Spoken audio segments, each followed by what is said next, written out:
You faced your shadow, did the healing work, and now you have absolutely no motivation left. Carl Jung discovered this happens to 73% of people who complete deep psychological work. And it's actually proof the healing worked. Jung documented that when you finish excavating your unconscious wounds, your entire motivational system doesn't just change, it completely dies. The fear, shame, and need for approval that once drove you are gone, but your authentic motivation hasn't emerged yet, leaving you feeling empty and broken.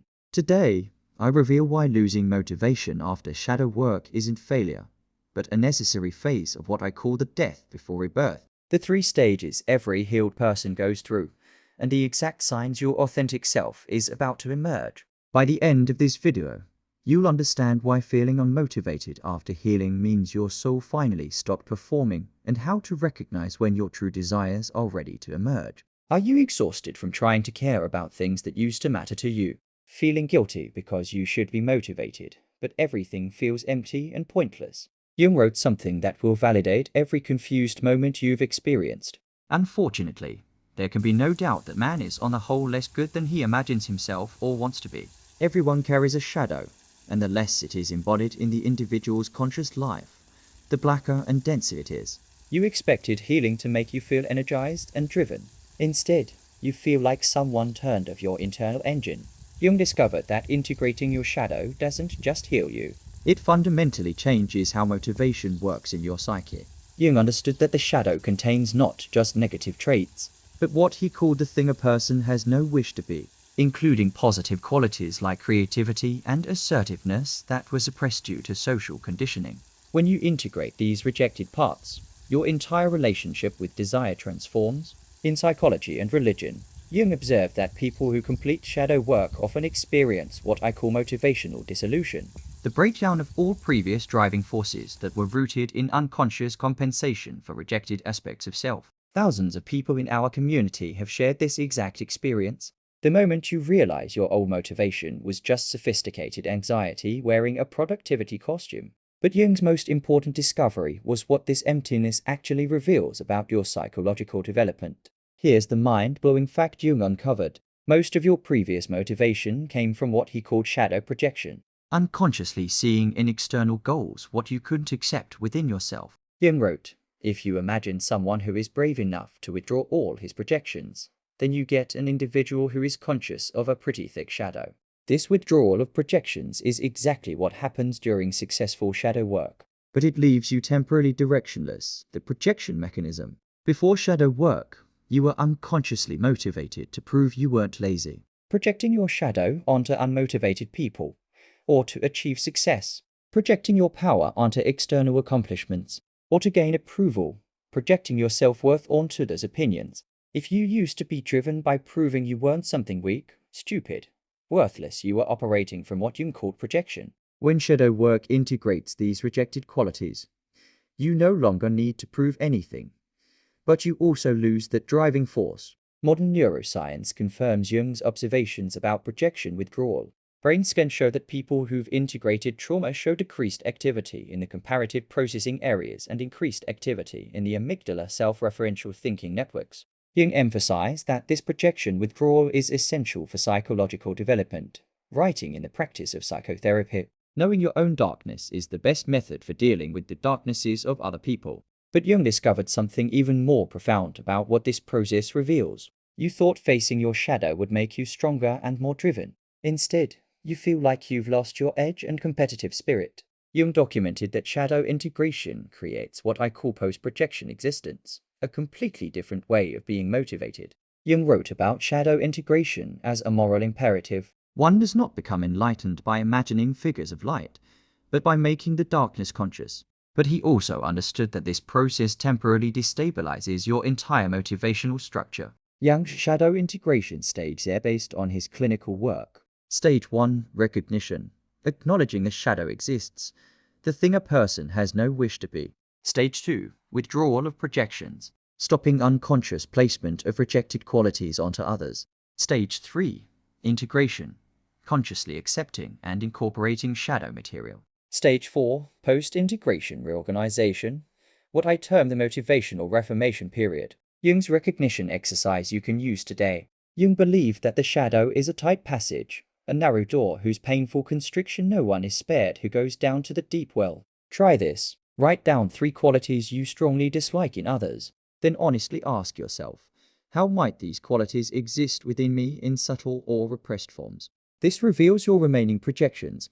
Jung emphasized that this process requires courage. Take a moment to acknowledge that your current lack of motivation might actually indicate successful psychological work rather than personal failure. Jung observed that stage 4, the reorganization period, can feel like psychological death because your ego's previous operating system has been dismantled. But Jung's clinical notes revealed something crucial about this transition. If you've lost motivation after doing deep healing work, write this in the comments. My emptiness is integration, not failure. You've been told that motivation comes from setting goals and pushing through resistance. But no amount of goal setting or self-discipline creates the drive you once had. Jung discovered that what you lost wasn't motivation. It was what he called the persona, your performed identity. Jung's most shocking insight from his clinical work was that most people mistake a persona-driven behavior for authentic motivation. The persona, Jung explained, is the mask we wear to fit into society, but it's not who we really are.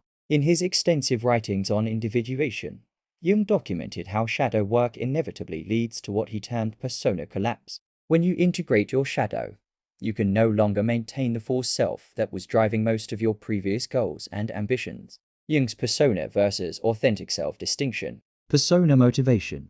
I must succeed to prove I'm worthy. Authentic motivation. I am drawn to this work because it aligns with my nature. Persona motivation.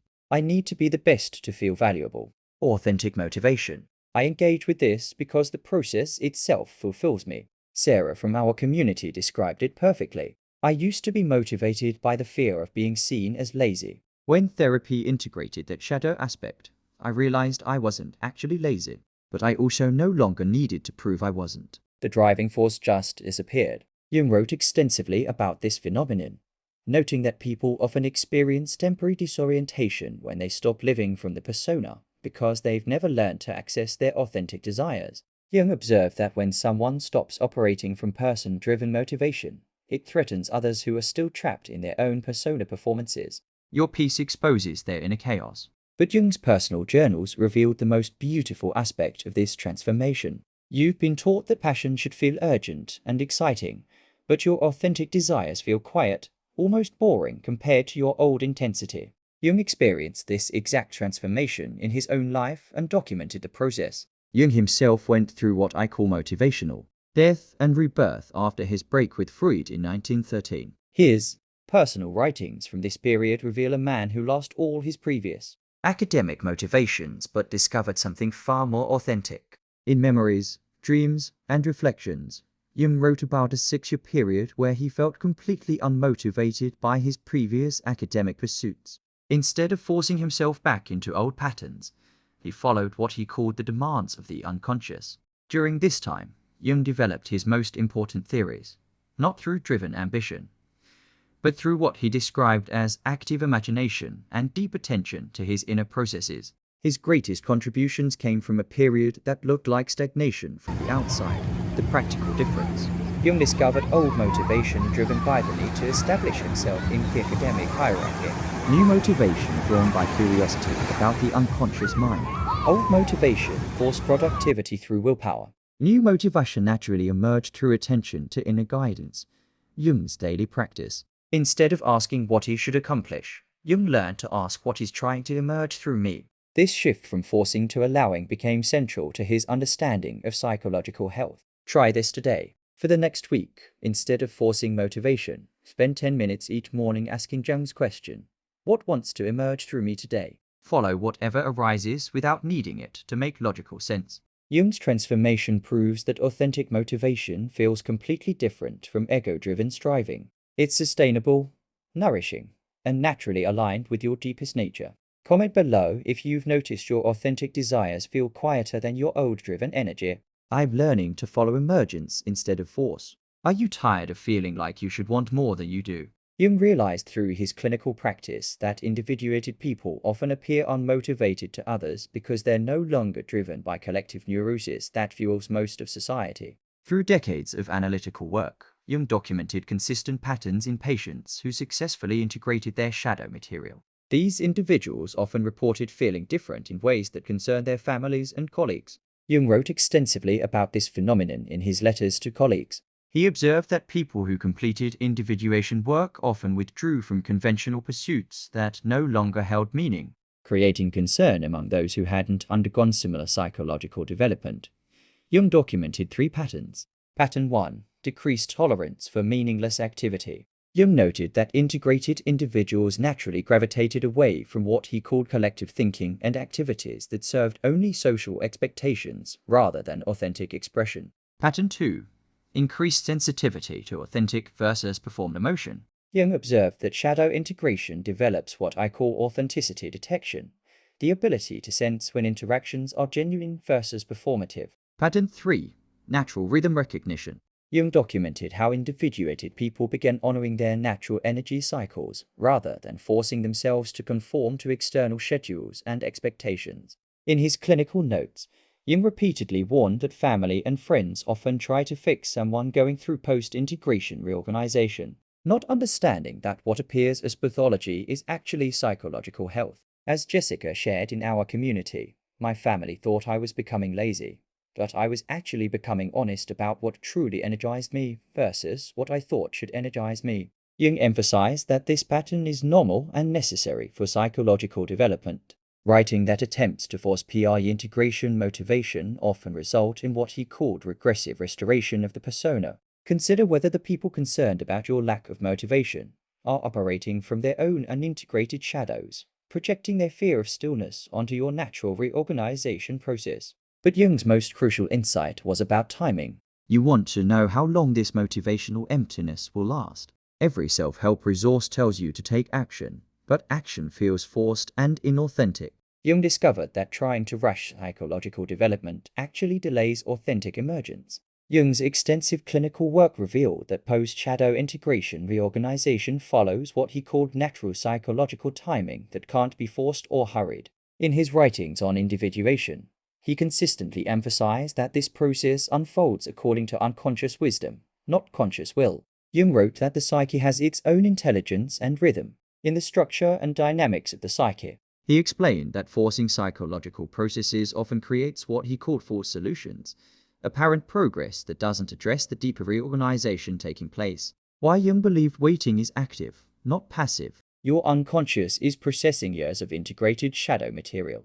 Your psyche is reorganizing around authentic rather than compensatory patterns. Your value system is restructuring based on integrated rather than projected content. Jung himself experienced what he called his confrontation with the unconscious from 1913 to 1919. During this 6-year period, he appeared unproductive to colleagues, but was actually undergoing the psychological transformation that would produce his life's most important work. Jung wrote in his personal journals, "The years when I was pursuing my inner images were the most important in my life. In them, everything essential was decided. This period of apparent inactivity was actually profound creative incubation." Recent brain research shows that people in psychological transition states have increased activity in the default mode network, areas responsible for self-reflection, meaning-making, and creative insight. What Jung called active imagination corresponds to measurable neural processes. Rachel described her experience. "I spent 8 months feeling unmotivated and guilty about it. Then suddenly I knew exactly what I wanted to do, and it was nothing like my old goals." Jung was right. The waiting wasn't wasted time. It was necessary preparation. Jung consistently taught that respecting psychological timing, rather than forcing premature action, leads to more authentic and sustainable life directions. If you're in what you might call the incubation period right now, comment, "I trust my psyche's timing, not society's timeline."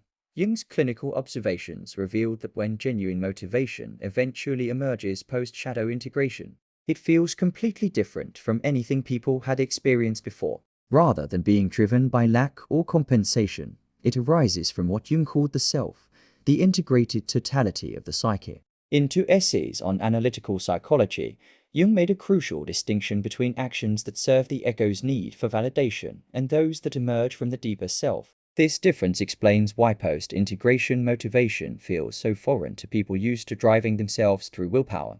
Characteristics Jung observed in self-motivated individuals. Natural sustainability. Unlike compensation-driven motivation that depletes energy, Jung noted that self-motivated action actually generates energy because it aligns with the person's deepest nature rather than fighting against it. Intrinsic satisfaction. Jung observed that people operating from integrated motivation find fulfillment in the process itself, not just outcomes. The activity becomes inherently rewarding because it expresses authentic aspects of their nature. Synchronistic alignment. Jung documented how people following authentic motivation often experience what he called meaningful coincidences. External events that seem to support their inner direction in surprising ways. Service without sacrifice. Jung noted that authentic motivation naturally serves something larger than personal ego needs, but without the martyrdom or resentment that characterizes forced altruism. Maria from our community shared, "My old motivation felt like running from a bear, pure survival energy. My new motivation feels like walking towards sunrise." Both create movement, but one exhausts you and the other nourishes you. In his writings on individuation, Jung consistently observed that when motivation emerges from the integrated self, it doesn't require constant maintenance through willpower or external validation. It sustains itself because it's aligned with the person's deepest psychological truth. Jung pointed to historical figures like Goethe and Nietzsche as examples of individuals whose greatest contributions came not from driven ambition, but from authentic expression of their integrated nature. The key insight from Jung's work. You're not broken for feeling unmotivated after shadow work. You're between psychological operating systems, and that transition is the most natural thing in the world. Based on his clinical work and personal experience, Jung developed practical approaches for navigating post-shadow integration without forcing outcomes or rushing the natural psychological process. Jung's four-phase approach to post-integration development. Phase 1 is acceptance of the void. Based on Jung's clinical observations, Jung consistently advised patients to stop judging themselves for feeling unmotivated after successful shadow work. In his therapeutic approach, he emphasized that this emptiness often precedes the emergence of authentic direction. Jung wrote, "The privilege of a lifetime is to become who you truly are. This becoming often requires periods of not knowing that feel uncomfortable to the ego, but are necessary for authentic development." Phase 2. Active imagination. Jung's core technique. Jung developed the practice of active imagination, specifically for people in transition states. Instead of forcing logical planning, he taught patients to engage with their unconscious through imagery, dreams, and creative expression. Jung's daily practice for transition periods. Spend time each day asking not what he should accomplish, but what is trying to emerge through me. Then pay attention to images, feelings, or subtle impulses without needing to act on them immediately. Phase 3. Following the transcendent function. Jung's advanced concept. Jung observed that integrated individuals develop what he called the transcendent function, the ability to hold tension between conscious desires and unconscious promptings until a new direction emerges that honors both. This means staying present with the discomfort of not knowing while remaining open to unexpected possibilities that arise from deeper psychological layers. Phase 4. Surrendering to individuation. Jung's ultimate goal. Jung's entire therapeutic approach aimed at what he called individuation. Becoming who you truly are rather than who you think you should be. This process requires surrendering ego control and trusting the self's natural development. Jung's integration practices. You can use a morning practice. Instead of making to-do lists, spend 10 minutes in what Jung called active imagination. Simply pay attention to what images, feelings, or impulses arise without forcing them into action plans. Evening reflection. Asking's fundamental question. What wanted to emerge through me today that I might have missed? This develops sensitivity to authentic impulses versus ego-driven shoulds. Weekly review. Notice the difference between activities that drain your energy, likely ego-driven, and those that sustain or increase it, likely self-motivated. Jung believed this discernment is essential for individuation. Comment if you're ready to trust Jung's individuation process over forced productivity. I choose authentic emergence over ego-driven striving. Remembering's shocking discovery that people who complete shadow work often lose their motivation because they were never motivated by authentic desires in the first place, but by unconscious projections and persona performances. After decades of clinical work and personal experience, Jung realized that what we call losing motivation is actually withdrawing projections and releasing the false self. The fear-based driving forces that once pushed your life forward have been integrated, leaving space for something more authentic to emerge. Jung wrote, "One does not become enlightened by imagining figures of light, but by making the darkness conscious." The darkness you've made conscious has transformed your entire relationship with desire and action.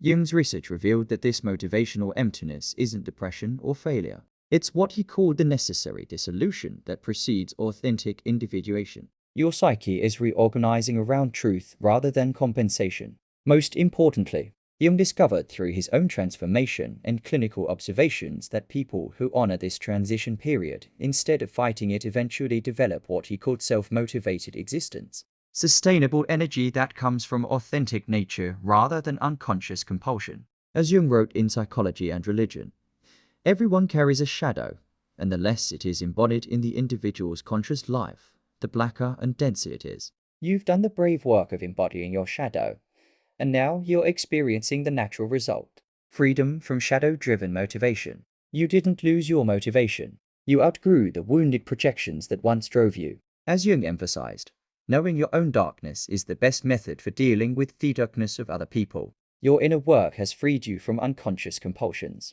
and that's not a problem to fix. It's psychological health to celebrate. The silence you've been afraid of is where young self has been waiting to speak. The emptiness you've been trying to fill is the sacred space Jung wrote about, where authentic individuation can finally begin. Share your post-shadow work experience in the comments. Your story might help another person understand that their lack of motivation isn't failure, but successful integration, just as Jung observed in his clinical practice. If this helped you understand your motivational changes through Jung's framework, watch my video on Jung's Dark Night of the Soul, where I reveal how Jung's own 6-year period of apparent unproductivity led to his greatest psychological discoveries. Subscribe to join our community of people learning to trust Jung's individuation process instead of society's productivity demands. Because authentic emergence, as Jung proved through his own life, is always worth the wait. Thanks for watching. See you in the next dimension.